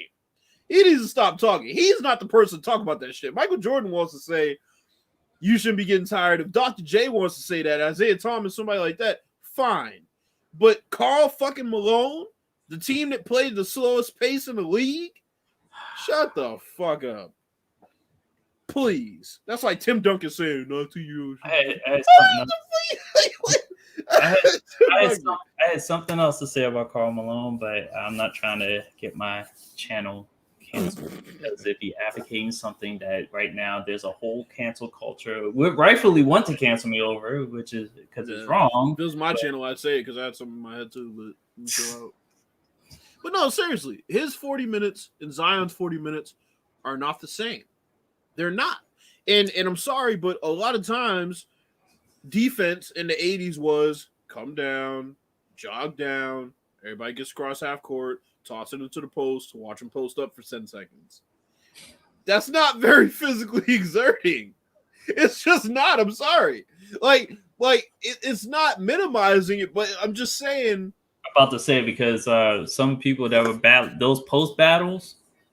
Yeah, the guys in the post, but what about everybody else staring at them? They were getting extended breaks. They were sitting there like, I wonder if this motherfucker gonna shoot it now. Like goddamn. I mean, shit.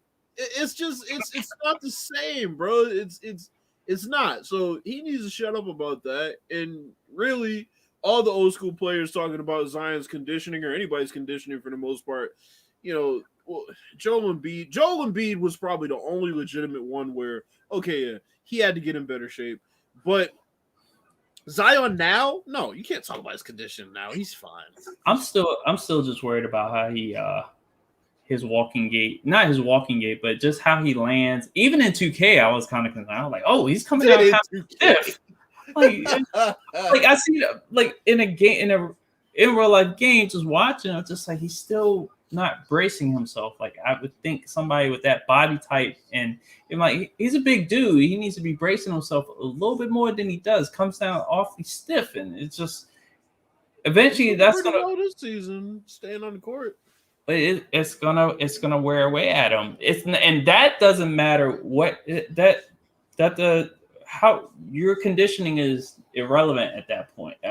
Slightly irrelevant, but I mean, I'm not worried about Zion's conditioning. He's fine to me. It's just how he braces himself, whether it's running down the court, he comes down off a dunk, that little stiff leg landing. Eventually, something's going to give. I'm worried about Zion learning to use his counter moves more often, not letting guys just cut him off when he's driving to the basket. I mean, if you look at the percentage he's shooting around the rim in like the last 10 games, I think the percentage in general, he's shooting like 65% from the field, averaging 25, which is astounding. And you consider the fact that he's coming off of pick and rolls, he's setting picks, he's isolating from the top of the key, he's laying the ball up and dunking on 3 and 4 people at one time, and he's doing all this not even using counter dribble moves when they cut him off. Just imagine that. And it's funny, and that actually played out in the game I played against him. I mentioned this on First and Frame Rates last night, but playing against Zion, even though he didn't score most of the points, he didn't miss a shot because they were mostly in the paint. dunked on a couple of people, especially on the alley-oop, set the pick and roll, and was just bodying dudes.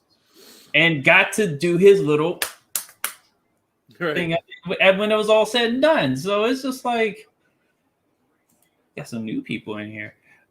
So yeah, it's kind of like how D Rose used to come down before. And I would say I would agree.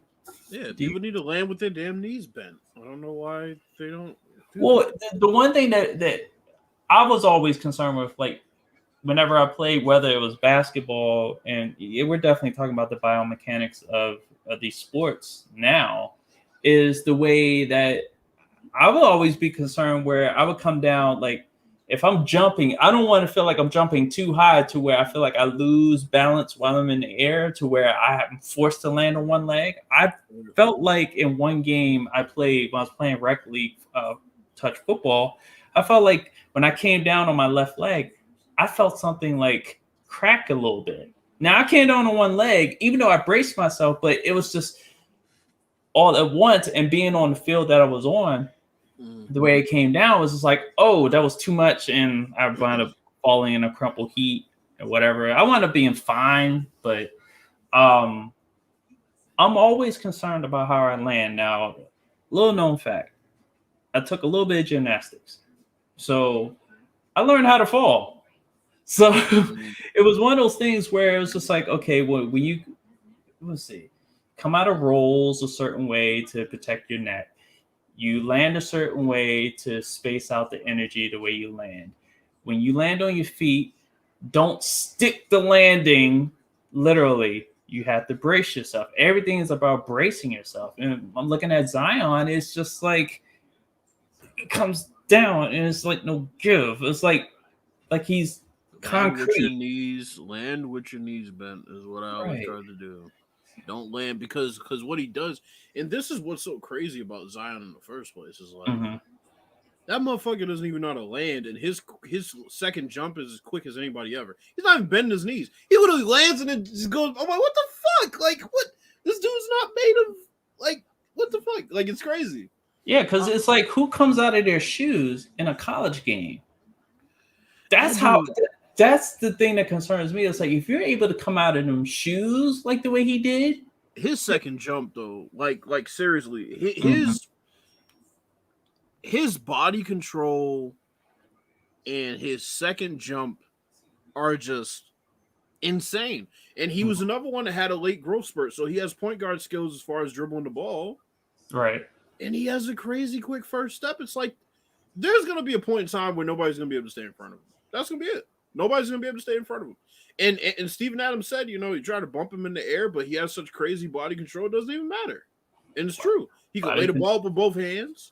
There's nothing you can do about that dude. I mean, once he starts using his counter moves a little bit more and people cut him off, and stop trying to do that spin back all the time.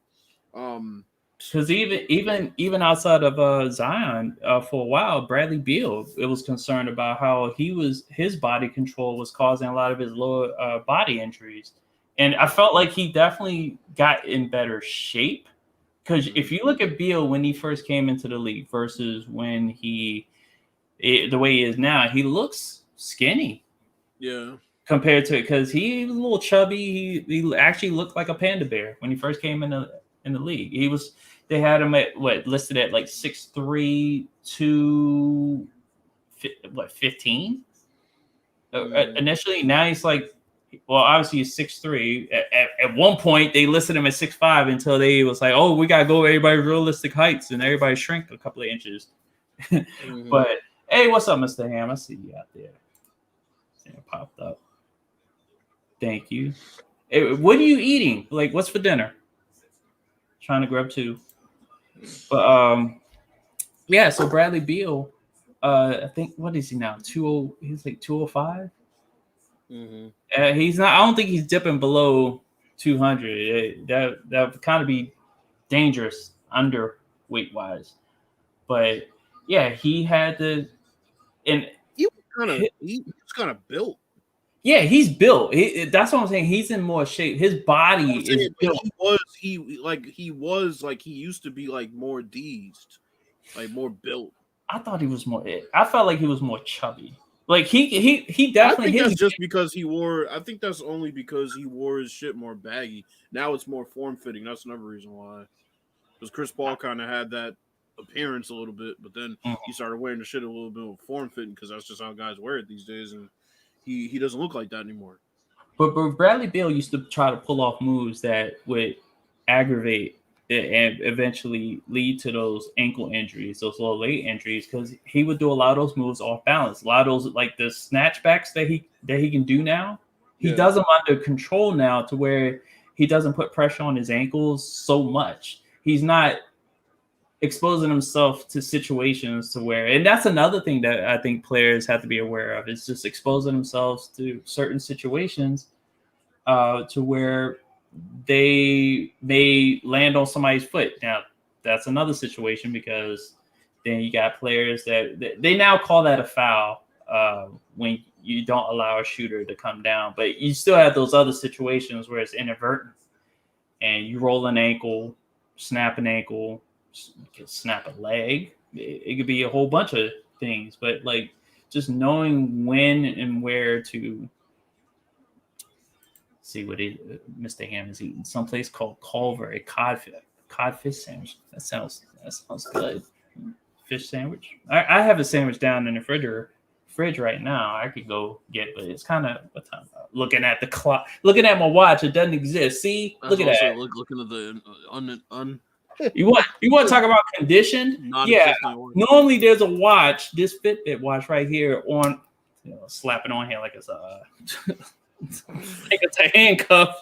I wasn't I must have been a cop in my prior life, but so let's see what he said. I remember when Udonis Haslam came into the league, went overseas and came back chiseled. Ew. He's still on the team, isn't he? He's still playing? Yeah, he's like, I ain't gonna retire yet, bum ass. I'm like, you're not playing. He was never that good. You're not even playing. What are you doing? His uniform was a suit for a good portion of the time. That was that nigga's uniform. Bum ass. All right, so we've pretty much discussed, because at the end of the day, just to bring it all the way back, Shaq's wrong. Wow. So I'm like, overall, yeah, Shaq, you definitely stepped in it. I feel like there are certain teams that you would be right to do that with, but you don't want to do that with 3/4 of the league. Let's just say that. And that was one example where stats literally do not lie, because we looked at the advanced stats. Mm-hmm. And yeah, everything that we showed pretty much just blew Shaq's argument. Yeah. So Candace Parker, good on you. I know you're definitely high IQ material when it comes to basketball. Not that you needed to prove that to anybody. So I always liked her. Since she was in Tennessee, she was always like, she kind of reminded me of Tim Duncan. Mm-hmm. But at the same time, she reminded me of LeBron James because she could really facilitate from that, forward position. And she was, man, Candace Parker was a problem, man. All right. I didn't watch her at Tennessee. Whew. And at the same time, it's like you look at Shaq and you look at just last thing, just the fact that his only job was to guard the paint. What pick and roll responsibilities did he even have while he played? That's what I'm saying. It's like, this is a situation where, you know how you say superstar. Well, this is definitely a situation where a greatest of all time type of player can't really coach anybody to play basketball. Those Portland series, when Damon Stoudemire was coming off them picks, Shaq wouldn't guard either one of them. He couldn't guard Stoudemire, and then Sabonis would end up open too. And you realize the looks that Candace Parker was giving him the whole entire time. I know she was like, did this motherfucker not play pick and roll at all? Said, don't look at him. I'm like, no, look at Wade, because you tripping, dumbass. Yeah, it's a Candace Parker. Whatever happened to pre-rotating and manning up? It's basically, so I won't have to do my job. That's basically what he was saying. It was like a tale of two Shaqs. Both of them couldn't play pick and roll. And that's another thing. All the bigs these days, if you want to play in the league, you have to be able to guard the pick and roll in some form or fashion. Even the worst guys at it have to be decent. Most of y'all got to be above average. You got to be Thomas Bryant's level or above. Are we coming up on the main event? I think we're about to come up on the main event at AEW. There's only 15 minutes left.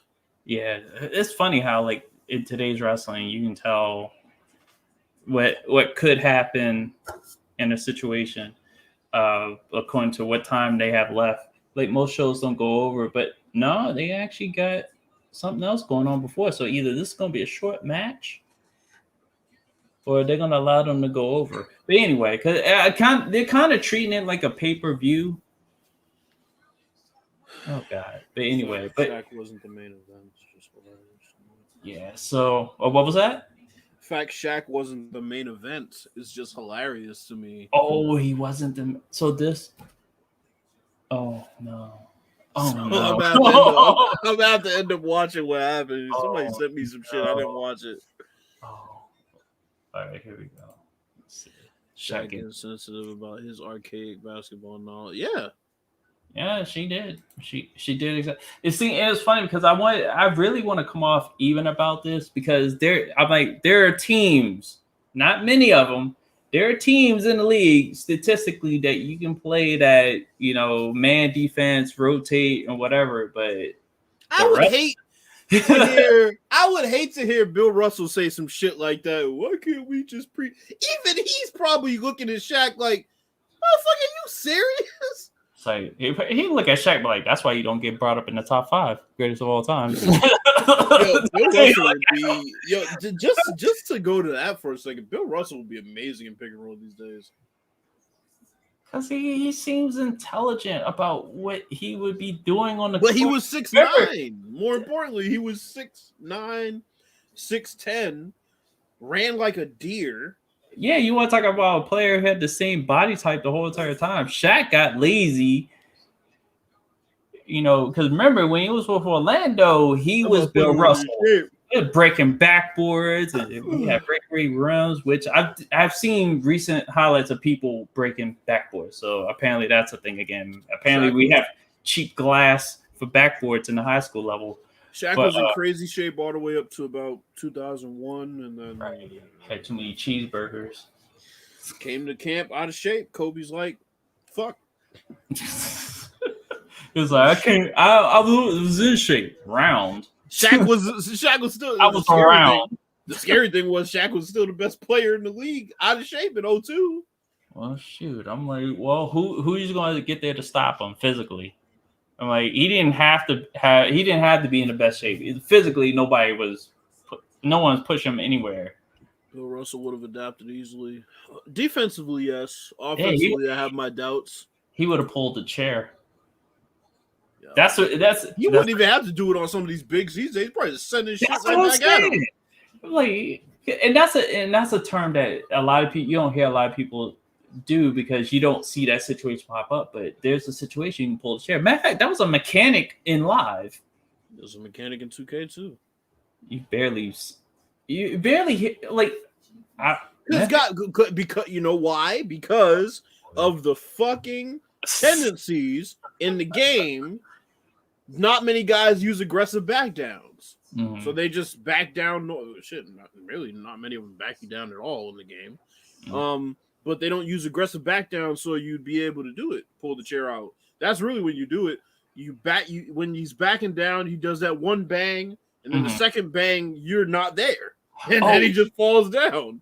That's what a lot of defenders employ now, and I've seen Robin Lopez do it, where he took the first hit, and then it's like, well, I'm just gonna fall and see what happens, see if I can. Or just back off, and you're gonna lose your balance and travel.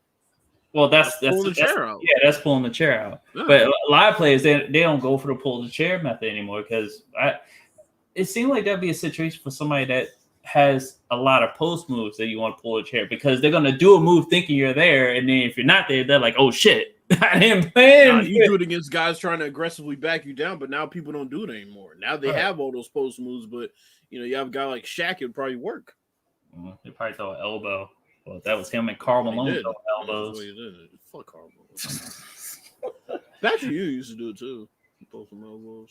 Patrick Ewing had reach though. Little sorry ass floater he do face up and.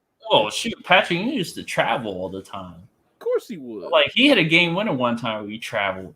It was like he took. You want to talk about people traveling now these days and refs not calling it? When Patrick Ewing hit a game winner in the playoff game, he took one dribble, gathered himself, did a spin, and then took one extra step just to get the shot off. I was just like, that nigga took 6 steps. That's the one funny thing that Shaq has ever said is making fun of the Georgetown guys when they catch the ball and face up, drive to the middle of the paint, do this sorry ass running hook.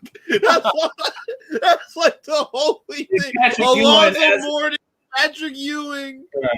Oh my god! Pulling up a player in a game when he was coaching. He was coaching Georgetown. I think the first year it happened, he pulled up somebody's head. That one-legged step back.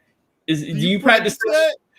I wish the guy would be like, "Did you when you pulled it off?" That sorry ass weak ass floater. Like 6 steps. Looks like you didn't practice it either, Patrick. Coach, man, that motherfucker do that weak ass face up. But you know what? Culturally, they said you do not do that to somebody who's a father figure. That's Jamaican. You do not talk back because you get smacked back. That's what Patrick Ewing just had. He had like 2 or 3 moves, but most times if he did that little face up and he drove, he didn't have no counter. He's gonna throw that weak ass floater up, or he'd face up and then do a little fake spin and then turn baseline and take a fade. That was like his 2. That was it. Yeah. I mean, he was great, but shit, I used to hate that weak ass. Him and Alonzo Mourning, weak ass drive to the paint. Say that sorry ass floater, jump hook, whatever you want to call it, running hook. Shaq made fun of him that one time. Shit, he was hilarious. All right, so we're approaching the 2-hour mark, which we've gone over by 50 minutes. We were supposed to do just 1 hour, but you know, this is what happens sometimes, especially when Bills comes up. We definitely like to chit chat and talk about like not just basketball, but video games and you know what goes on. People getting roasted. Like I seen Pooh call somebody a pussy on Twitter. That was hilarious.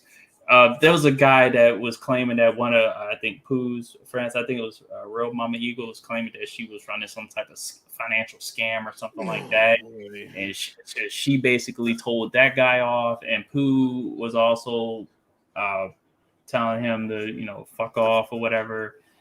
And Pooh got blocked by this guy. Yeah, I know, right? But Pooh got blocked by this guy, so it was just funny to see. And in Real Mama Eagle, start some shit and then block somebody. How you gonna start some shit and then you block somebody? Bitch. All right, here's Mr. Ham. He's like, no comment. Yeah, because for a while I was wondering how long Alonzo, Dikembe, and Patrick would last in the league because none of them could consistently hit free throws at Georgetown. Georgetown was notorious for not hitting their free throws. They were notorious for full court defense. They were notorious for, at one point, just I don't know what type of offense they ran. I know when Junior got there, they ran a Princeton offense, which the only team in the pros that I seen run it were the Wizards with Eddie Jordan. So if y'all want to go a great basketball game tonight, go watch the 1982 NCAA championship. Really good game. That was the game that Jordan hit the shot from the wing, but that was a really, really good game. A lot of pro talent in that game. And then 84, of course, with Villanova, where they shot the fucking lights out against Georgetown. That Georgetown team should have destroyed them. Georgetown should have destroyed a lot of teams, but remember, UNLV versus Duke. There've been some great national championships. But remember, being a Georgetown fan, I was one of the people to firsthand see what Steph Curry could do. Yeah. Him and Davidson, in that second half. He was the devil. Light-skinned devil. Anyway, but we're going to wrap this up. So thank everybody for coming through. Bills, you go ahead and do your outro. Yeah, thank everybody for coming through. We had some new people coming through tonight. That was great. Thank you, DJ, for having me on, inviting me. And yeah, it was fun to talk some basketball tonight. Yeah, and it's funny because even with those other topics that I wanted to just throw out and get over with, it was still some funny shit going on Twitter. I'm like there's some political shit going on like we talked about last night. Just from a sports standpoint, was Texas reopening. People have their opinions as far as that's concerned. It's at this point, it's whatever. I think Biden told the man, go ahead and reopen. I'm already going to make an announcement that everybody will have the vaccine by May. So it's one of those things where it's like, if you know a little insider information, maybe you want to get the jump on things, you open everything up, even though you just killed half a dozen people because the power companies couldn't handle your whole state during a winter storm that you normally don't get, but you got, and you don't know how to adapt. So I don't know. Pray for Texas or not, or whatever. 2 minutes after waking up, I can't wait to go back to sleep tonight. Oh God, I used to hate those days. Oh boy. But yeah, thank everybody. I'm gonna go through the roll call real quick. Mr. Ham, thank you for stopping by. Why not? On YouTube. Thank you for rolling through. That's it. I recognize that you had the YouTube stamp, so thanks for coming through on the YouTube side. Subliminary Sports Cipher also from the YouTube side. Thank you for coming through. Smitty earlier. I don't know if you were listening throughout the whole thing. I don't know if you fell asleep because you notorious for falling asleep on stuff, even PSN chats and stuff like that. So, and also learn how to spell Reese's. Come on. So I had to. It was funny, but anyway, we all shared a laugh over it. B Fife and Mr. Hightower also both. B Fife, somebody choke you out? Why'd you come in here for 2 seconds and then disappear? He had to play his golf game. Fuck that. He choked on the 9. Only 6 o'clock where he's at anyway, or actually, I guess 7 o'clock almost. No, it's you're right. It's almost 7 o'clock. It's approaching that time. So thank you guys for coming through and just showing your faces and chatting throughout the chat. And that's it for episode 19. Myself, Bill's fourth. Next week will be the last episode for season 2, episode 20. I don't know what I'm gonna talk about. I'm trying to maybe bring multiple people because honestly, I feel like I'm running out of steam. So definitely was a night to get more involvement, not just from people in the chat, but get people more on the show. And last week we had video interaction, which was kind of hilarious, those commercials. So I'm trying to see if I can. I'm gonna get somebody's permission to play their video because I feel like when people do reaction videos and stuff like that, they don't get permission from these content creators. So I'm looking at probably talking with Israel85 to get to show one of his videos because I want to do that the proper way. I don't want to just show it and then give them credit on the back end.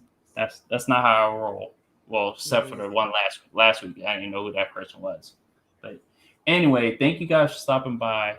Episode 20 will be next week, same time, same channel, Evo325. No, I'm not doing the standard admin because we didn't intro the standard way, so this will be a non-standard show, as I stated from the beginning. So thank you guys for coming out. God bless. Good night. Peace.